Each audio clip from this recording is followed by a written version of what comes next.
Power has a way of revealing itself in small, calculated moments. For me, it revealed itself on an ordinary Tuesday morning, taped crookedly to my front door, fluttering slightly in the breeze as if it were unsure whether it belonged there. The paper was official, bold letters at the top, heavy with authority it had not earned. An eviction notice, issued not by a court, not by a bank, but by the homeowners association. I stood there longer than I should have, rereading the words, as if repetition might change their meaning. The notice cited violations I had never committed, deadlines I had never missed, and rules I had never been informed of. Landscaping issues, unauthorized modifications, failure to comply. Each line was vague enough to sound serious and specific enough to feel threatening. At the bottom was a signature I recognized immediately, the HOA president. The neighborhood had always been quiet, the kind of place where lawns were trimmed evenly and mailboxes stood in obedient rows. When I moved in, I believed I had found stability. I believed rules were meant to protect peace, not weaponize it. That belief began to unravel the moment the HOA president decided I was a problem. It had started subtly. A warning letter about my trash bins being visible for too long.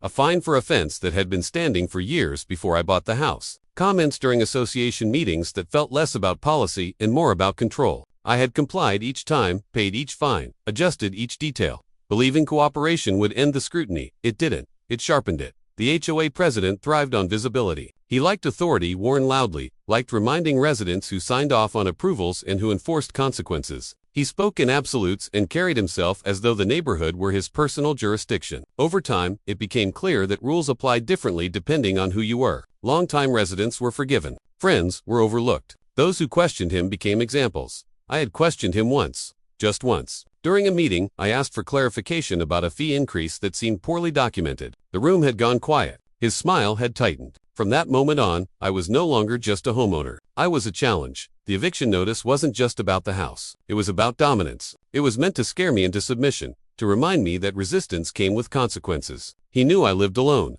He knew I had invested everything I had into this place. He assumed fear would do the rest. What he didn't know was that fear has a breaking point, and once crossed, it transforms into resolve. I spent the day gathering paperwork, emails, records of payments, copies of previous notices. The more I reviewed, the clearer the pattern became. Inconsistencies, selective enforcement, deadlines that shifted depending on who was being targeted. This wasn't governance. It was personal. Neighbors watched from behind curtains as I moved in and out of the house. My routine disrupted, my presence suddenly notable. Some offered sympathetic glances. Others avoided eye contact, unwilling to risk association. The HOA president had cultivated that environment carefully. Silence was safer than solidarity. That evening, another letter arrived, this one more aggressive. It referenced legal action, court involvement, forced removal. The language was designed to overwhelm, to create urgency without substance. It worked on many people. I knew that because I had seen others quietly sell their homes, leave without protest, disappear from the neighborhood without explanation. I sat at the kitchen table long after sunset. The papers spread before me, the house unusually quiet. This place held my memories, my effort, my sense of arrival after years of instability. The idea of losing it not because of financial failure, but because someone decided I was inconvenient, ignited something deeper than fear. I made a decision that night. I would not argue emotionally. I would not plead. I would respond with facts, with law, with precision. And for that, I needed more than determination. I needed representation.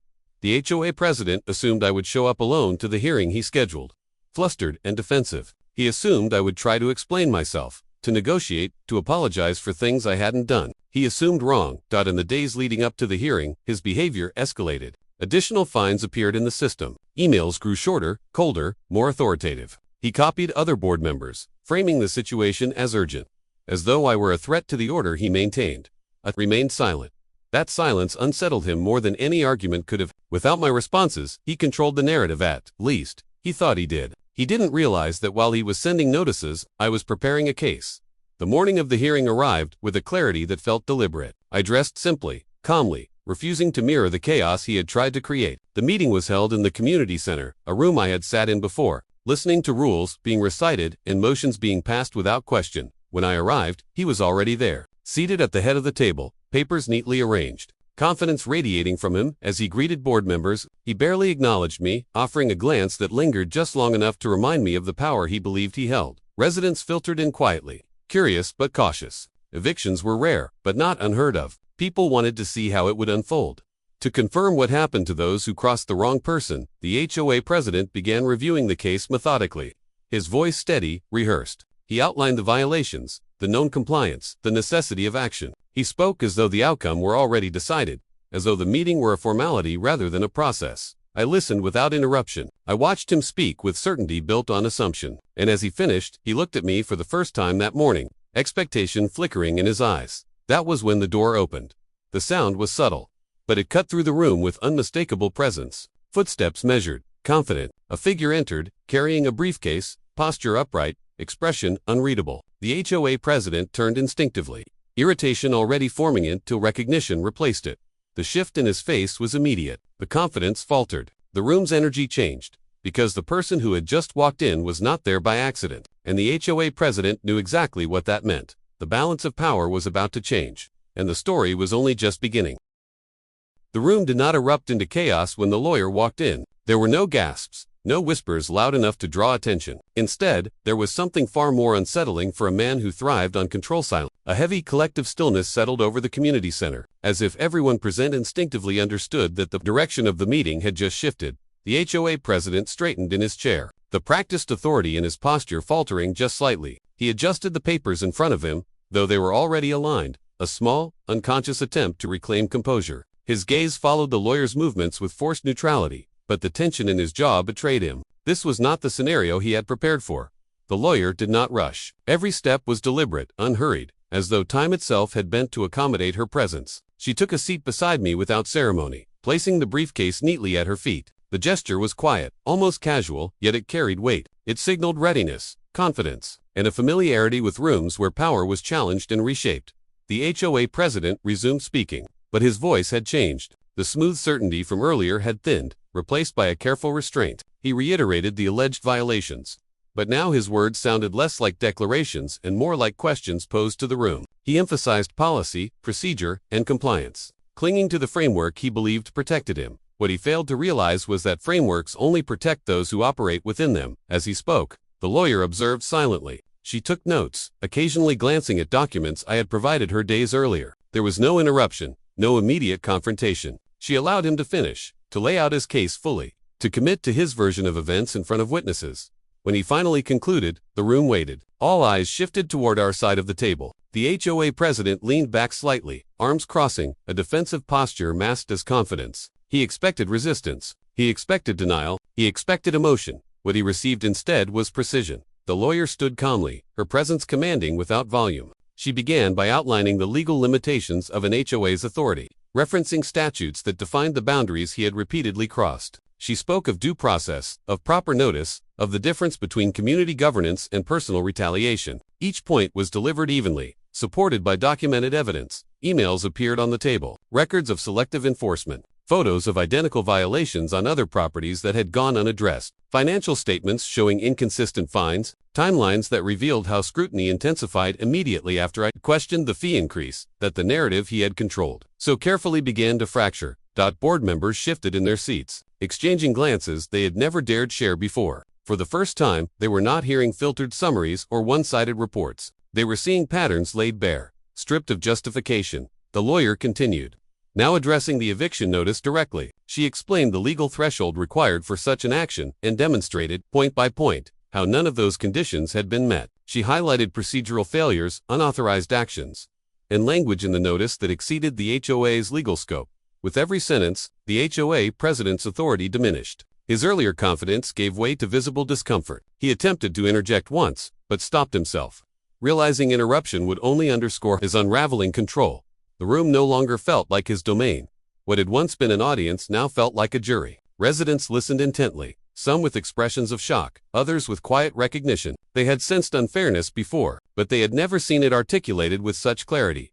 The lawyer concluded by stating that any attempt to proceed with the eviction would result in immediate legal action against the HOA and its leadership, including personal liability for actions taken outside authorized capacity. The words were not threatening, they were factual, and that made them far more powerful. The HOA president sat frozen, the implications settling heavily around him. The position he had used as a shield now felt dangerously thin. For the first time, he was not the one dictating consequences. He was the one facing them. The board called for a recess. It was an unspoken admission that control had slipped beyond his grasp. During the break, the room buzzed softly. Conversations sparked in corners, cautious but energized. Neighbors who had avoided eye contact now looked toward me openly. Some nodded, some offered tentative smiles. Others simply watched, absorbing the realization that resistance was possible. The HOA president stepped outside alone. Through the glass doors, I saw him pacing, phone pressed to his ear, gestures sharp and agitated. Whatever narrative he was attempting to salvage on the other end of the line, it was clear he no longer believed it himself. When the meeting reconvened, the atmosphere had changed completely. The board members returned with a seriousness that had been absent before. They spoke carefully, aware now that their decisions carried consequences beyond internal politics. The eviction notice was tabled indefinitely. Fines were suspended pending review. An independent audit was proposed. Each motion chipped away at the authority the HOA president had wielded unchecked for years. He remained silent.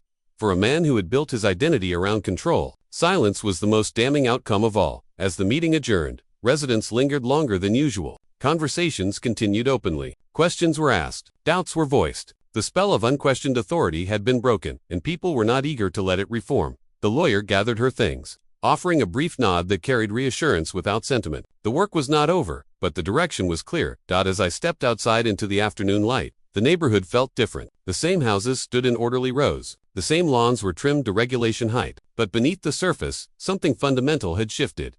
Power had been challenged, and it had not survived intact. Yet this was only the beginning, because consequences do not arrive all at once. They unfold, steadily, inevitably. And for the HOA president, the most difficult part was still ahead. The reckoning had started, and the cost of misuse of power was about to become painfully clear. Power rarely collapses in a single moment. More often, it erodes slowly, weakened by exposure, accountability, and the quiet courage of those who stop looking away. In the days following the meeting, the neighborhood entered an unfamiliar phase, one defined not by enforcement, but by observation. The HOA president did not resign immediately. Men like him rarely do. Instead, he attempted to regain control through silence, retreating from visibility while maintaining the appearance of authority. Emails stopped. Notices disappeared. The rigid schedule of inspections dissolved into uncertainty. What had once been a tightly wound system now felt oddly unguarded. Residents noticed. Whispers traveled faster than official updates ever had. People compared experiences, piecing together years of selective enforcement, unexplained fines, and quiet intimidation. Stories emerged that mirrored my own. Questions punished, compliance ignored, favoritism rewarded. The meeting had not created these truths. It had simply given them permission to surface. The independent audit moved forward, slowly but deliberately. External reviewers requested records, communications, and financial documentation spanning several years. Board members, once passive, now found themselves accountable for decisions they had approved without scrutiny. Some expressed regret, others clung to neutrality, hoping distance would absolve them. The HOA president, however, felt the pressure most acutely. He attended fewer meetings. When he did appear, his posture lacked its former confidence. The commanding tone he once wielded effortlessly was replaced by cautious phrasing, careful not to overstep. He was learning, painfully, that authority without trust is fragile. Legal correspondence arrived regularly, requests for clarification, notices of potential liability, warnings framed not as accusations, but as reminders of responsibility. Each letter narrowed his options, forcing him to confront the reality he had long avoided, that leadership comes with limits. And those limits had been crossed. Meanwhile, the neighborhood began to change in quieter ways. Residents who had once kept their distance started greeting one another openly. Conversations lingered longer at mailboxes and sidewalks. People shared contact information, organized informal gatherings, and discussed governance with a new seriousness. The HOA was no longer an abstract force. It was a system they now understood could be influenced. I felt the shift personally. The unease that had shadowed my movements through the neighborhood began to lift. Neighbors who had avoided eye contact now offered nods of acknowledgement. Some stopped me to express gratitude, others to share their own frustrations. None of them spoke loudly, but their words carried weight. The fear that had kept them silent was weakening. The HOA president noticed this too. Isolation crept in where admiration once stood. Board members consulted one another without deferring automatically to him. Decisions were postponed, reconsidered, examined. His name, once synonymous with authority, became associated with scrutiny. The audit's preliminary findings arrived midweek. They outlined inconsistencies, procedural violations, and patterns of selective enforcement that could not be dismissed as oversight. The language was neutral, professional, but the implications were clear. Reform was not optional. Accountability was inevitable. A special meeting was scheduled. This time, attendance exceeded expectations. Residents filled the room, standing along walls, sitting wherever space allowed. The energy was not hostile, but it was resolute. People had come not to witness a spectacle, but to reclaim agency. The HOA president opened the meeting with a statement that attempted humility. He spoke of misunderstandings, of intentions misaligned, of the need to move forward together. But the words lacked conviction. They sounded rehearsed, detached from the harm they sought to gloss over. When the floor opened for discussion, the tone shifted. Board members acknowledged failures. Residents shared experiences, not emotionally, but factually. Patterns emerged, too consistent to deny. Each contribution tightened the circle of accountability, leaving little room for deflection. The lawyer attended again, though she spoke sparingly. Her presence alone served as a reminder that this was no longer an internal matter shielded by familiarity. Transparency had been invited, and it demanded respect. As the meeting progressed, motions were introduced. Revisions to enforcement procedures. Limits on presidential authority. Requirements for independent review of fines and violations. Each motion passed with decisive support. Then came the final motion, a vote of no confidence. It was presented calmly, without theatrics. The language was precise, outlining loss of trust, misuse of authority, and the need for leadership aligned with community values. The room fell silent as ballots were distributed. The HOA president sat motionless, eyes fixed on the table.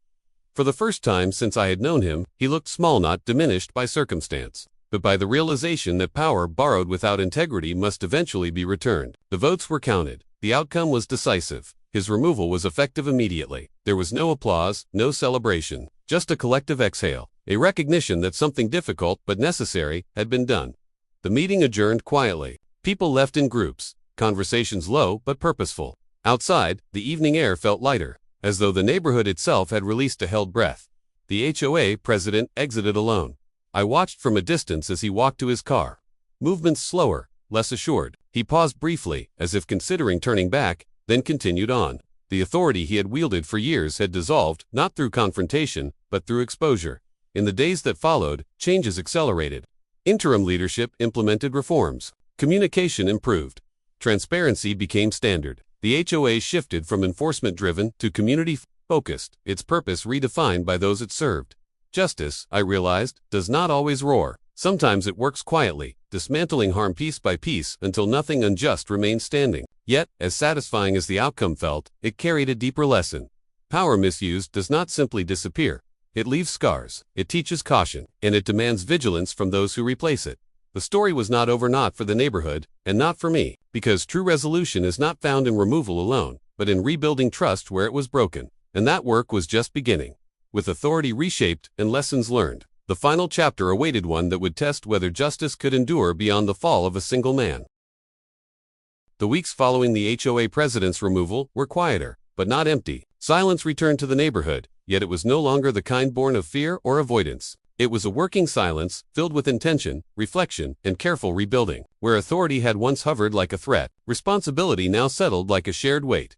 Interim leadership stepped in cautiously, aware that every decision would be scrutinized through the lens of recent history. Procedures were rewritten, not hastily, but thoughtfully. Enforcement guidelines were clarified. Appeals processes were established. Transparency became more than a promise. It became a requirement. Notices were now accompanied by explanations, deadlines by documentation, and authority by accountability. Residents engaged in ways they never had before. Meetings were better attended. Questions were asked openly. Disagreement no longer felt dangerous. The power that had once been concentrated in a single voice was now dispersed, shared among many who understood the cost of silence. For me, the house felt different again, but in a way I had not expected. The walls no longer seemed to hold tension. The front door, once marked by an eviction notice meant to intimidate, became simply an entrance again. Stability returned, not as an illusion, but as something earned. Legal matters continued quietly in the background. The audit finalized its findings, recommending structural reforms and formal reprimands. Financial irregularities were addressed. Policies were aligned with state law. The HOA's legal counsel worked alongside residents to ensure compliance moving forward. It was not about punishment alone, but prevention. The former HOA president became a cautionary absence. His name was rarely mentioned, not out of politeness, but because the community had moved beyond him. When power is stripped of attention, it loses its influence. His legacy was not dominance, but a lesson etched into the collective memory of the neighborhood.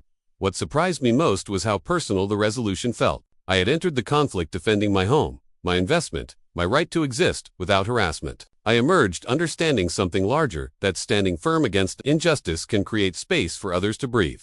Neighbors who had once remained silent now spoke with confidence. One homeowner successfully challenged an unfair fine. Another proposed a community initiative that passed unanimously. Small victories accumulated, reinforcing the idea that governance works best when it listens. The lawyer checked in one final time. Her role largely complete. The case had become a precedent not in a courtroom, but in practice. She reminded me that justice is not a moment, but a habit, one that must be maintained through awareness and participation. As months passed, the neighborhood settled into a new rhythm. Not perfect, but honest. Not rigid, but fair. Lawns were still trimmed. Rules still existed. But they no longer felt like weapons. They felt like agreements. Occasionally, I would see newcomers arrive, hopeful and unaware of the history beneath their feet. They would be greeted warmly, oriented carefully, informed clearly. The mistakes of the past were not hidden, but neither were they allowed to define the future. I learned that confronting injustice does not require aggression. It requires clarity, preparation, and the willingness to refuse intimidation. The HOA president had relied on fear because he believed it was stronger than law. He was wrong. Law, when understood and respected, does not need volume. It needs consistency. The story that began with an eviction notice ended with something far more valuable than legal victory. It ended with restored dignity, not just mine, but the community's. And that, I realized, is what real justice looks like. Not humiliation, not revenge, but balance returned. Because when power is checked, truth steps forward. And when truth is allowed to stand, it changes everything. End of story.